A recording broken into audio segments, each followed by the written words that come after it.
Todo el mundo sabe que el ser humano, hasta cierto punto, es una pila eléctrica.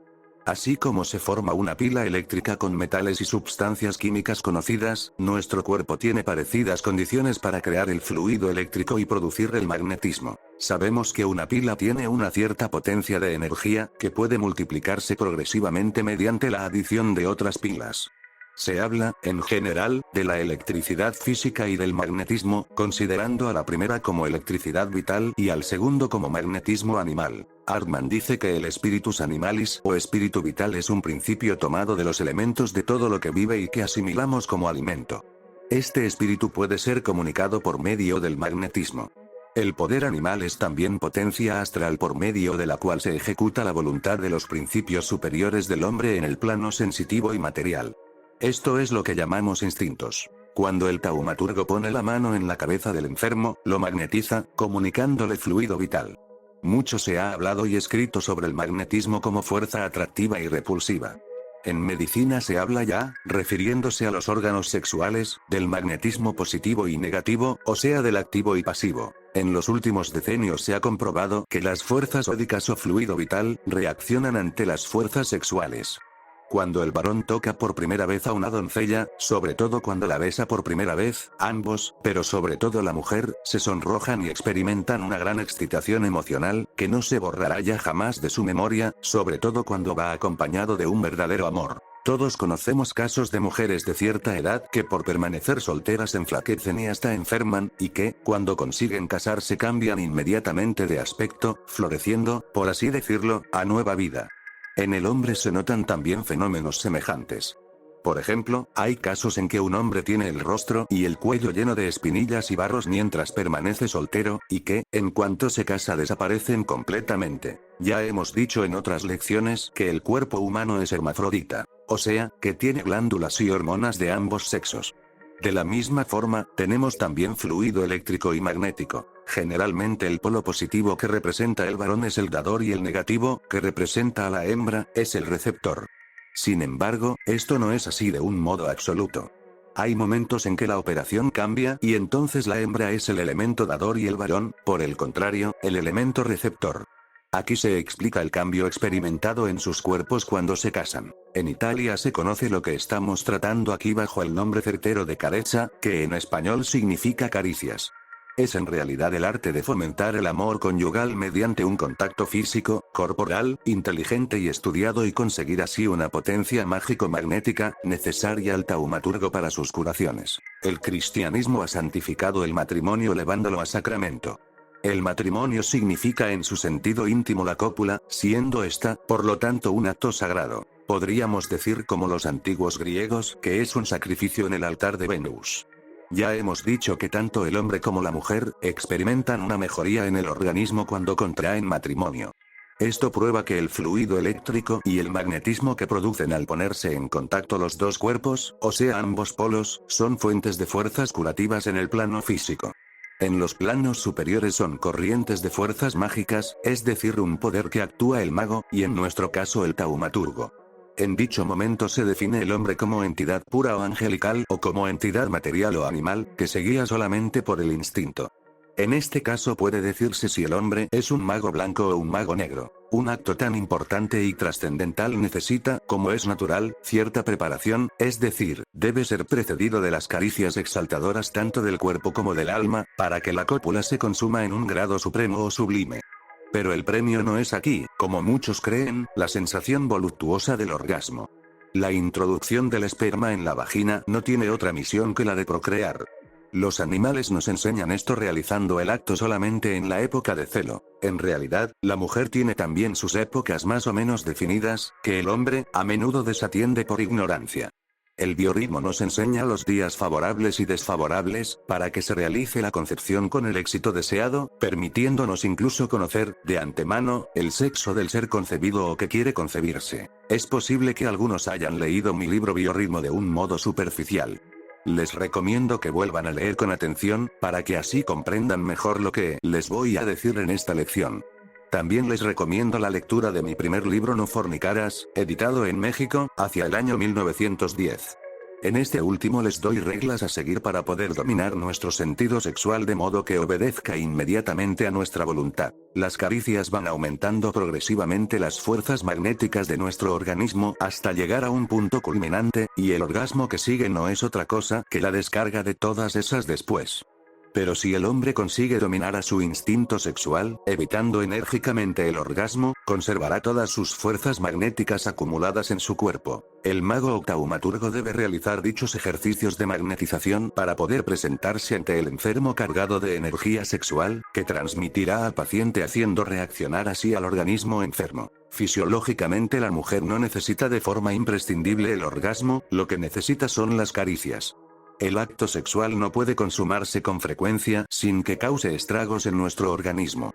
Las caricias, por el contrario, pueden prodigarse diariamente sin que por ello nuestro organismo se resienta, sino que por medio de ellas se logra acumular cada vez más fuerza sexual o magnética en nuestro cuerpo, que anima las reacciones curativas del mismo. Todo el mundo sabe que muchos matrimonios, muy felices en un principio, llegan a hastiarse, distanciándose cada vez más por haber abusado de las relaciones sexuales, o sea del orgasmo, que han ido realizando de una manera rutinaria y animal. Las fuerzas mentales mágicas se desarrollan progresivamente con las caricias, y el organismo se entrena en la creación y acumulación de dicha fuerza, para retransmitirla mediante el tacto, al paciente. Recomiendo al taumaturgo que en esos casos, ponga la mano en la región del plexo solar del paciente o sobre la parte afecta. El celibato de los sacerdotes católicos se basa en el procedimiento ya conocido en los misterios preconfesionales o antiguos. Hoy debería el sacerdote continuar este entrenamiento para acumular mediante él energías y para su propio desarrollo magnético, mágico en su profesión de curar almas. Jaeger ha sostenido siempre la idea de que el hombre tiene muchas almas. Una muscular, otra de los riñones o renal, otra del hígado o hepática, otra de los nervios y otra del cerebro. No comparto con esta idea, sino más bien creo que el alma se manifiesta diversamente a través de estos órganos. Jaeger sostiene también que las sustancias actuantes en estos órganos, es decir en los testículos y en el semen, tienen igualmente su metabolismo anímico peculiar en las moléculas de sus albuminados. Cierto es que los efectos psíquicos, como la tristeza, la alegría, el odio, el miedo, etcétera, producen un olor específico que parte del cerebro. Este olor es que acompaña a la corriente magnética. Los italianos, hombres en general muy sensibles y supercivilizados, lo denominan vulgarmente olor di femmina. Este olor se hace penetrante cuando la mujer se excita por las caricias. El Dr. Agen habla extensamente del odeur de confesional des presbyteurs, olor de abstinencia que despiden los sacerdotes, y que se debe a la reabsorción del líquido seminal, que al acumularse en la linfa y en la sangre resuma la piel. Dicho olor unido a la electricidad vital excita al sexo contrario. En este caso es importante que ya en el matrimonio se asocien tanto el hombre como la mujer, para practicar de mutuo acuerdo, las caricias, sin llegar a la eyaculación. La mujer goza mucho con las caricias íntimas que con el orgasmo propiamente dicho, sobre todo cuando se ha acostumbrado ya a las mismas, pues sabido es que diariamente va en aumento el placer ocasionado por ellas. Estas corrientes bioeléctricas y olorosas van aumentando en su íntima esencia, y dan ocasión, y este es el punto central de la lección, a la transmutación de las fuerzas sexuales, que hemos descrito, en potencia mágica. El Dr. Agen, en su obra sobre ospresiología, nos habla del tsunamitismo, diciendo que es una acción terapéutica macrobiótica de las emanaciones magnéticas de personas jóvenes, de diferente sexo, en la que se realiza el coito. El ejemplo más antiguo del tsunamitismo lo encontramos en el Libro de los Reyes, donde se cita la ciudad de Sunan, de donde precede, sin duda, el nombre. En el reinado de Saúl, los filisteos, antes de la batalla de Gelboé, acamparon en dicha ciudad. Eliseo, en sus correrías, pasó muchas veces por aquel lugar, y en cierta ocasión, una mujer piadosa y rica le dio hospedaje en una habitación de su casa que había amueblado para el profeta, de acuerdo con su esposo. Hoy se da a esta habitación el nombre de Bem Sulamee, relacionándola con este hecho, y es la única antigüedad que se registra en la actual Solem. El profeta, en recompensa de la hospitalidad que había sido objeto de parte de aquella piadosa mujer, obtuvo de Dios que le diese un hijo a pesar de su avanzada edad y de que era estéril. Y no paró aquí el favor del profeta, pues más adelante, habiendo fallecido aquel hijo, a causa de una insolación, su madre acudió a Eliseo, y éste resucitó el hijo muerto. Es decir, que el sunamitismo es, dicho en pocas palabras, una transmisión de emanaciones vitales curativas del cuerpo de personas jóvenes y sanas de diferente sexo, o sea de diferente polaridad electromagnética, que puede reanimar las energías vitales y curativas del organismo. Aquí recomiendo la lectura de la única novela sunamítica existente y que apareció en Inglaterra en 1884. El taumaturgo debe atenerse a estas fuerzas y manejarlas sabiamente en el ejercicio de su profesión. Muchas personas que no conocen nuestros estudios se extrañarán de todas estas explicaciones, viendo, tal vez, en ellas solamente la parte material, e incluso es posible que las califiquen de libidinosas u obscenas. Pero si preguntaran a muchos sacerdotes, sobre todo católicos, y a los médicos, que tienen ocasión, por su ministerio, de conocer los dramas íntimos que existen, en muchos matrimonios, sus juicios críticos cambiarían inmediatamente. Esto es solamente un aspecto de carácter social que, por el momento, no nos interesa. Para nosotros los taumaturgos es solamente un descorrimiento del velo que encubre los grandes misterios. Es evidente que no puedo, por ahora, exponer todo lo que se oculta detrás de estas enseñanzas. Los que hayan leído mi novela Rosa Cruz habrán sospechado ya que los poderes que demostró tener el maestro Rasmussen, personaje de la misma, fueron adquiridos en sus comienzos, mediante las caricias conyugales. Hay autores que creen que para obtener poderes mágicos, se requiere el celibato. Esto no es imprescindible y en muchos casos se requiere, por el contrario, la colaboración femenina, porque esta facilita la ascensión en el camino recto de la iniciación. Hemos dicho ya que tenemos glándulas masculinas y femeninas en virtud de nuestra constitución hermafrodita y que las emanaciones que despide la mujer pueden ser desarrolladas sin ella en el celibato. Por ejemplo, un sacerdote, fiel a su promesa, puede tener esa fuente en el confesionario. Pero debe tener el poder del freno y de imponerse al instinto con un heroico no voy más allá. Un ejemplo de esto es el de la señora Blavatsky, que fue una verdadera iniciada y mago. Supo desarrollar en sí las fuerzas mágicas durante su viudez. En sus últimos años volvió a casarse, posiblemente para poder fomentar dichas fuerzas, que antes consiguió autonómicamente, desarrollando en su organismo las glándulas masculinas. Las glándulas endocrinas con sus hormonas son la fuente de fuerza sexo vital y así con sus relaciones con el organismo. Cuando se hacen bien estas cosas se logra un poder incalculable, pero es necesario que se realicen de un modo consciente, para que den salud y sensación de bienestar.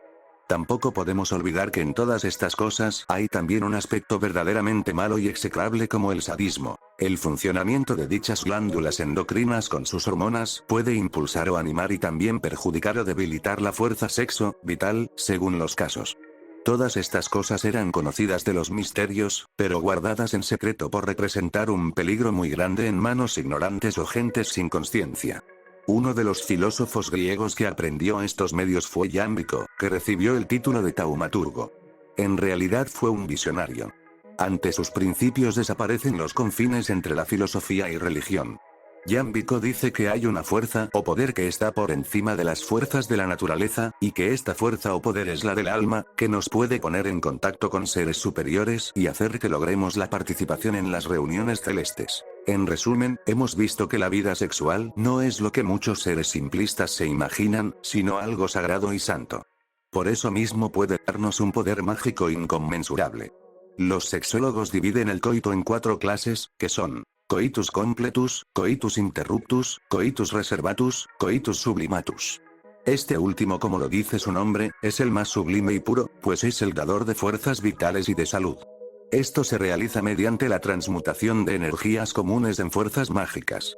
La carezza, o sea el sistema de caricias, nos da la clave de una felicidad amorosa y sexual completa. Este sistema es un medio de nutrición para las dos partes actuantes, o sea para los dos polos, pues mediante su acción catalítica se separan los elementos primarios de la alimenticia en sus partículas más íntimas y elementales, realizándose, por decirle así, un intercambio perenne de todas nuestras fuerzas y aptitudes. La comunión de dos almas en el misterio amoroso impulsa hacia la salud e inteligencia, animando el metabolismo en su fase más íntima, produciendo fuerzas nerviosas, haciendo desaparecer la sobreexcitación y la paciencia.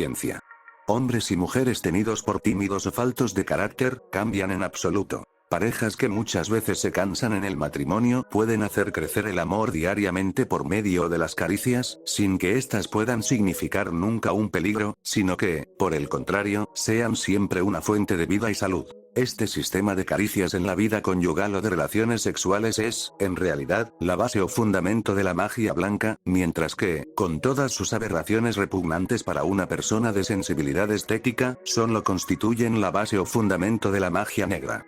Esta última transforma el carácter de la mujer de tal forma que, a veces, los seres más dulces y angelicales se hacen irritables, intransigentes y malintencionadas, agotando en la vida cotidiana la paciencia del varón con exigencias faltas de sentido. La magia blanca, por el contrario, hace que la mujer se torne más buena, más cariñosa, más generosa en su trato diario con el hombre.